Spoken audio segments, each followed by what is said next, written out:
Hello दोस्तों, मेरा नाम चंद्रशेखर है और आज के इस वीडियो में हम बात करेंगे हंगेरी के वर्क वीज़ा, जिसे ऑफिशियल लैंग्वेज में residence permit for the purpose of employment भी बोला जाता है। उसके लिए बैंक स्टेटमेंट की रिक्वायरमेंट की। देखिए, हमारे बहुत सारे सब्सक्राइबर्स ने मुझसे पूछा है कि क्या जब वो वर्क वीज़ा अप्लाई करते हैं हंगेरी का, तो बैंक स्टेटमेंट ज़रूरी होती है। तो मैं इस सवाल का आंसर दूंगा। फिर हम बात करेंगे ये जो बैंक स्टेटमेंट है ये कितने मंथ्स की होनी चाहिए। फिर एक और इम्पॉर्टेंट सवाल है हमारे सब्सक्राइबर्स का कि बैंक अकाउंट में कितने पैसे होने चाहिए जो ये बैंक स्टेटमेंट डेमोन्स्ट्रेट कर रही है। इससे पहले कि हम आगे बढ़े, मैं आपसे रिक्वेस्ट करूंगा कि आप हमारे यूट्यूब चैनल को सब्सक्राइब कर लीजिए, क्योंकि मेरा पर्पज़ है आपको 100% जेन्युइन इन्फॉर्मेशन देना। अब देखिए, मैंने क्या किया, मैंने वेबसाइट्स चेक की। मैंने वेबसाइट चेक की जो हंगरी की एम्बेसी है दिल्ली में, उसकी। फिर मैंने वेबसाइट चेक की BLS हंगरी इन बांग्लादेश की। फिर ऐसे ही मैंने वेबसाइट चेक की जो पाकिस्तान में हंगेरियन एम्बेसी है उसकी।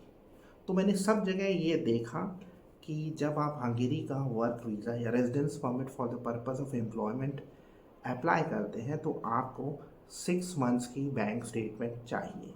तो ये एक मैंडेटरी रिक्वायरमेंट है। तो इसलिए जब आप अपना प्रोसेस शुरू करते हैं तो ये सोच लीजिए कि जब आपका वीज़ा अप्लाई होगा तो आपको 6 महीने की बैंक स्टेटमेंट दिखानी पड़ेगी। तो ये प्रिपरेशन अगर आप पहले से कर लेंगे तो लास्ट मिनट में आपको कोई दिक्कत नहीं आएगी। अब ये भी पूछा जाता है कि ये जो बैंक स्टेटमेंट है इसमें कितना अमाउंट होना चाहिए या कितने फंड्स होने चाहिए। देखिए, मैंने काफ़ी सर्च किया और मैंने काफ़ी लोगों से बातचीत भी की। तो कोई ऐसा ऑफिशियल फिगर नहीं है कि कितना अमाउंट दिखाना चाहिए आपको जब आप हंगेरी के लिए बैंक स्टेटमेंट सबमिट कर रहे हैं। मैंने एक पहले वीडियो किया था जिसमें मैंने सजेस्ट किया था €3000। लेकिन मैंने फिर फर्दर रिसर्च की। देखिए, हंगरी में तो मुझे कुछ नहीं दिखा। हंगरी से ही मतलब हंगरी का नेबरिंग कंट्री एक है, वो है चेक रिपब्लिक। अब चेक रिपब्लिक में मैं चेक कर रहा था, वहाँ पे जो उनकी ऑफिशियल वेबसाइट है उसमें मैंने देखा जो रिक्वायरमेंट है वो करीब 47,000 चेक क्रोनर की है या चेक क्रोना की है। तो बेसिकली अगर हम इसे यूरो में कन्वर्ट कर दें तो ये बनता है तकरीबन 2000 यूरो। अगर मैं इसे इंडियन रुपीज़ में कन्वर्ट कर दूं तो ये बन जाता है करीब 1,80,000 रुपीज़। तो इतना आइडली आपके अकाउंट में होना चाहिए। अ, वैसे मतलब सिंस हंगेरियन इमिग्रेशन की वेबसाइट पे ऐसी कोई इन्फॉर्मेशन नहीं है, तो मैंने जो चेक रिपब्लिक की वेबसाइट पे देखा, सिंस दोनों कंट्रीज़ यूरोप की हैं, सिमिलर हैं और वेजेस चेक रिपब्लिक की थोड़ी सी ज़्यादा हैं, तो मैं उस हिसाब से कैलकुलेट करके बता रहा हूँ। अब एक और चीज़ है, कई लोग ये भी पूछते हैं कि क्या हम पैसा एक साथ डाल सकते हैं। तो मैं कहूँगा कि देखिए, आपको पैसा धीरे धीरे इस अकाउंट में डिपॉज़िट करना है। अगर आपकी सैलरी आ रही है इस अकाउंट में तो बहुत अच्छा है, और आप इस अकाउंट से ट्रांजैक्शंस कर रहे हैं ये भी बहुत अच्छा रहेगा।